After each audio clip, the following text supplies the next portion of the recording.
The second most missed problem was the problem that had a multi-step absolute value inequality. So I have two here I'm going to work with you. So let's start with this first one. So remember, when you're solving an absolute value inequality, the first thing you have to do is isolate the absolute value part. So we have to get this all by itself on the left-hand side. So the things that we need to focus on are this -4 and the 3. Now remember, when you're solving, you do the order of operations backwards. So in this case, what I want to do first is add 4 to get rid of that, and then I'll divide by 3. So I'm going to add 4 to both sides of the inequality. So that's going to give me 3 times the absolute value of 6x plus 3, and that's greater than or equal to 9 because that goes away. Now I'm going to divide both sides by 3. So this 3 will cancel with that 3, leaving me with the absolute value of 6x plus 3 is greater than or equal to 3. Now notice I have kept my absolute value all the way down to this step because I haven't even dealt with the fact that there's absolute value signs there. I've only gotten it by itself. But now that I have this all by itself, I need to stop and ask myself a question. Is this number here positive, negative, or 0? It is positive, so I can keep going. If it had been negative, then you would ask yourself, is this greater than or less than? Anytime you take the absolute value, it's going to be greater than a negative number, so that would be all real numbers. Anytime you take the absolute value, it's going to, so if this had been less than a negative number, it would be no solution because this is going to be positive, and a positive number is never less than a negative number. If I just confused you, I'm sorry, but I'm going to go over number 2, in which we have a special case. But since this is positive, we're going to keep going. So we're going to split this now into 2 cases.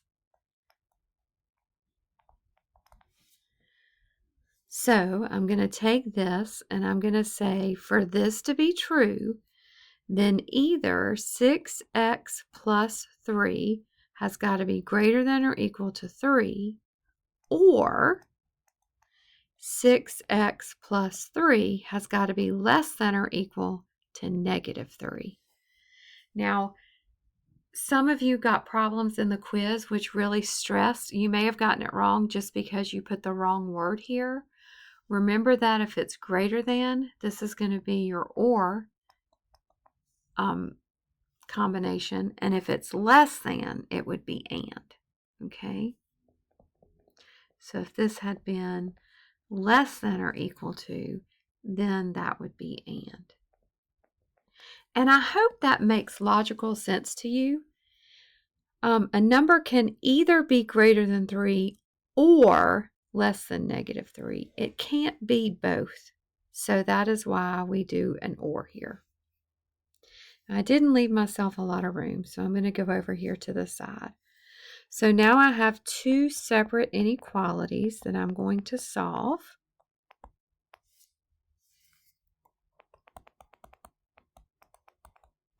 So I'm going to subtract 3 from both sides. So this is going to give me 6x is greater than or equal to 0. So x is greater than or equal to 0. And on this side, the steps you do are going to be the same, but the results should be different because we're starting with a different number over here.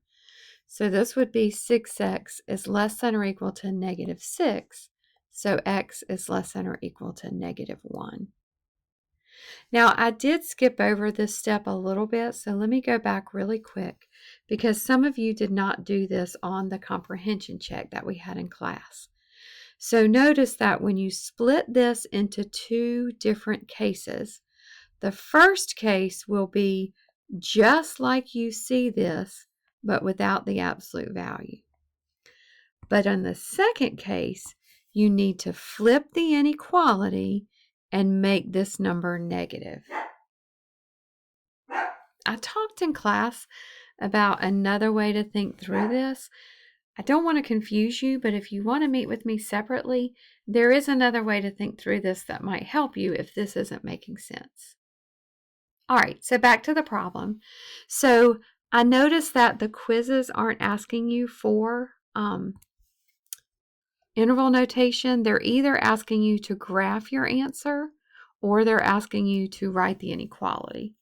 So the inequality solution would be, and you have to get the word right in between, and I don't know if they want you to have these in order or not, but normally you would put the one with the smaller number first. So you might write x is less than or equal to -1 or x is greater than or equal to 0.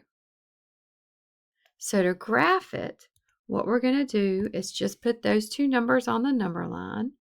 We're going to put a closed circle at -1 because we have the equals to here.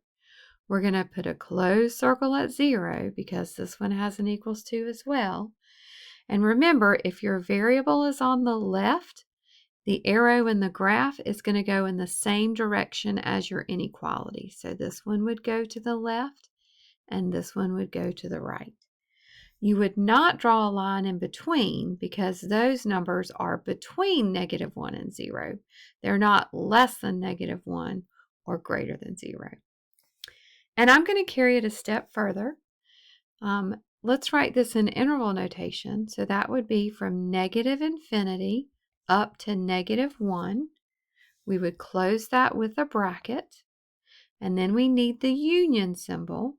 And then we open another bracket, and it would be from 0 to infinity. I'm going to do the second absolute value inequality in the next video.